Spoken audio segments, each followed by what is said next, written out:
راغلم په شا باندې او ستا کوڅه مې پرېښوده راغلم په شا باندې او ستا کوڅه مې پرېښوده ګوټ د زهرو تېر مې کړه او ستا کیسه مې پرېښوده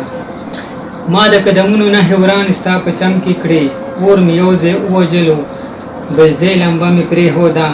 ته مېرمن د خوښې یې چې زړه دې غواړي هلته ځه ما د ستا په خوښه ستا د ژوند کجاوه پرېښوده بیا به ستا کوڅې ته چرې رانشمه لاړمه بیا به ستا کوڅې ته چرې رانشمه لاړمه مات کچکول مې غونډ کړلو او ستا سره مې پرېښوده ته خو د بل چا د پټکي ګل شوې زه دې جاړمه ته خو د بل چا د پټکي ګل شوې زه دې جاړمه مخور مې په شونډو کړو او ستا نامه مې پرېښوده سلامونه ملګرو جابرشاه درویش یم امید لرم چې روغ جوړ او په خیریت سره به یې پروګرام د ځمکې ستوري یو ځل بیا ستاسو په خدمت کې ما سره ناز احمد صاحب حاضر دی او کتاب را سره په لاس کې د ګوهر رحمان ګوهر صاحب دی چې یو ډېر زبردست شاعر دی د پښتو ژبې ډېر خدمت یې کړی دی نن به د ګوهر رحمان ګوهر صاحب د دې کتاب نه ناز احمد صاحب تاسو سره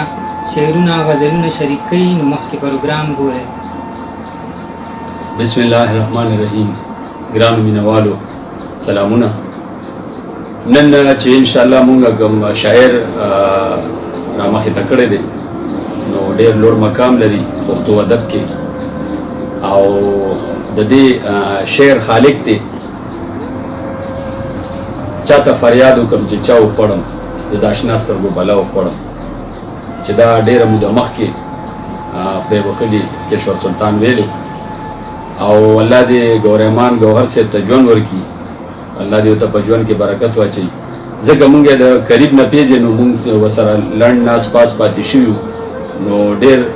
معتبر سړی دی ډېر لوی سړی دی د پښتو هغه د لندن بی بی سی سره پروډوسر پاتې شوی دی هغې نه ریټایر شوی دی اوس هم په بهر ملک مقیم دی او کله کله زمونږ دې طرفونو ته راځي مونږ ورسره الحمدلله ملاقات کیږي او ډېر شفیق انسان دی ډېر زبردست او خو خوی خاصلت والس او د یو استاد مقام لري بلکې دا ویل شي چې هم د پښتو اکیډمي ده که منطق دی که نظم دی که نثر دی پوره عبور پنسل دی کم از کم لکه زما د علم مطابق چې ما په ډېر سرچ می کړي بیا هم 10-12 کتابونه د هغه چاپ شوي او زیاتره کتابونه لایبرریو ته ځي یو ځل ما ورسره پس خبره جاری وه ما ورته د شعرونو باره کې څه ویل ما ته علم و چې دا ګورمان ګوهر صاحب دی نو ما ته تپوس وکړو چې یاره جي کتاب داسې کتاب هسې هغه ما ته پښتون کتاب نه اخلي وایي ولې پښتون هم په کتاب پیسې ورکوي مې یاره جي انشاءالله ما خو ورکړي دي او زما سره څو کتاب شته او زما سره شوق دی نو هغه خبره مې دې دپاره کوله چې ما ورته وویل ستاسو په کتاب باندې بیه نشته دی نو ما په دې تپوس کړی چې مې بیه نشته دی نو دا کتاب خو ما ته بیا دوکانونه نه میلاویږي نو بیا هغه ډېر شفیق انسان و ما ته چې دا کتاب به ته زه دغه شان درکړم او ته ما ولیدې چې یاره او داسې به ډېر وي ما خو یې پښتون په کتاب پیسې نه ورکوي خو دا راته ثابته شوه چې یاره پښتنو کې دا شته دی خپله مورنۍ ژبې سره مینه ساتي او دی ډېر زیات خدمت کړی دی پښتو ژبې او بیا هغه ټکي داسې را پیدا کړي دي چې ډېره کلکه پښتو زمونږ د اوسنۍ پښتو خو لکه اردو پکې مکس ده انګلیش پکې مکس دی څو ژبو نه مونږ پښتو چلیږي او ژبه د هغه پښتو ژبه ده چې مکمل صفا سوتره لکه د خوشحال خان خټک هماغه شان پښتو ژبه وایي او لولي او هغه شان یې لیکي ځکه چې د هغه ما سره څو د نثر کتابونه دي نو هغه باقاعده داسې دي چې زما په خیال زه چې اوبه مې ورته نیس کړي نو یو پیلګراف سړی سر ته نشي رسولی داسې کلکه پښتو ده چې هغه ټکي مونږ لا په خپل ژوند کې نه دي کتلي او نه مو اورېدلي دي او هغه د هغه کتابونه ډک دي نو زه راځم او ستاسو ته به د هغه رجړومه لکه ستاسو ته د کتاب په دې دا نوم هم چې دی نو د دې هم شاته څه دغه دی چې د رجړومه څه ته وایي نو هغه بیا تاسو کامنټس کې ورکئ او یا چې چاته معلومات وي چې رجړومه څه ته وایي نو رجړومې کتاب نه زه تاسو ته یو څو دې نه وایم پرېنږدي یوازې مې د خلکو تهمتونو ته لاس راکه په لاس کې راودانګه ورونو ته دا د پښتو ملک دی چې پښتو ګورې کچه نه شي دا د پښتو ملک دی چې پښتو ګورې کچه نه شي څوک به بیا مخ نیسي د عالم او پیغورونو ته غاښ د زمانې چې د پرانستو باندې وبرېښي غاښ د زمانې چې په پرانستو باندې وبرېښوي راشه داسې کلکې غوټې ورکه پلونو ته ګورې چې دستور ته خو خځلې به د لارو شو زه چې دواړه شا کړو دستورونو او رواجونو ته مه مې لټوئ زه په جامونو کې ورک شوی یم زه د بې خدای لوی دښتونو کې ورک شوی یم ما ته د منزل په سر هیڅوک انتظار مه کوئ ما ته د منزل په سر هیڅوک انتظار مه کوئ زه د ستړي لارې په ګردونو کې ورک شوی یم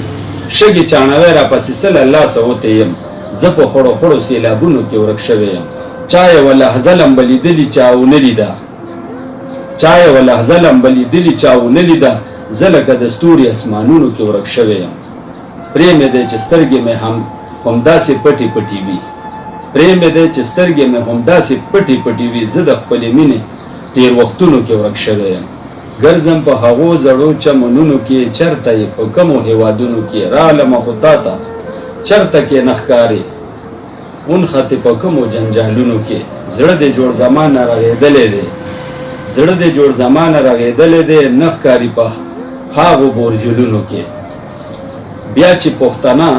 ځان ته ونه وایي بیا چې پښتانه ځان ته ونه وایي داسې پښتني وي په خویونو کې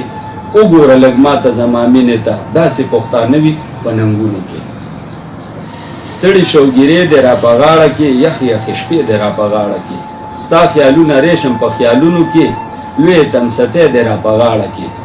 ستا خیالي وجود په غېږ کې نیسمه تږي تلوسې دې را په غاړه کې ستا خیالي وجود په غېږ کې نیسمه تږي تلوسې دې را په غاړه کې ستا د خمارو سترګو پس ست شومه ستا د خمارو سترګو په ست شومه ډکې پیمانې دې را په غاړه کې دې لیونې اوښکو ته لا وګوره دې لیونې اوښکو ته لا وګوره دا څه تماشې دې را په غاړه کې او دا و تاسو ته چې مونږ یو څو غزلې شعر کې د رجړو مینا د ګورمان ګور صاحب نو انشاءالله توقع ساتو چې ستاسو به خوښ شي او مونږ ته کتاب ترلاسه راغلی نو مونږ ته هم مستفید شو کوشش مې دا دی چې تاسو هم ته فایده اوچته کړئ ملګرو امید ساتم چې ستاسو به زموږ د نن پروګرام هم خوښ شوی وي دغه شانتې به کوشش کوو چې په هر پروګرام کې نوی نوی کتاب ستاسو دپاره را پیدا کړو او هغه شاعران کوم چې په خپل وخت باندې د پښتو ژبې ډېر خدمت کړی دی د هغوی هغه یاد را تازه کړو نو نن پروګرام په دې خبره باندې سر ته رسي دې سره د جابر شاه درویش سره د خپل استاد محترم ستاسو نه اجازت غواړم چې چېرته مې ښاد او آباد بریالي اوسئ د لوی الله په امان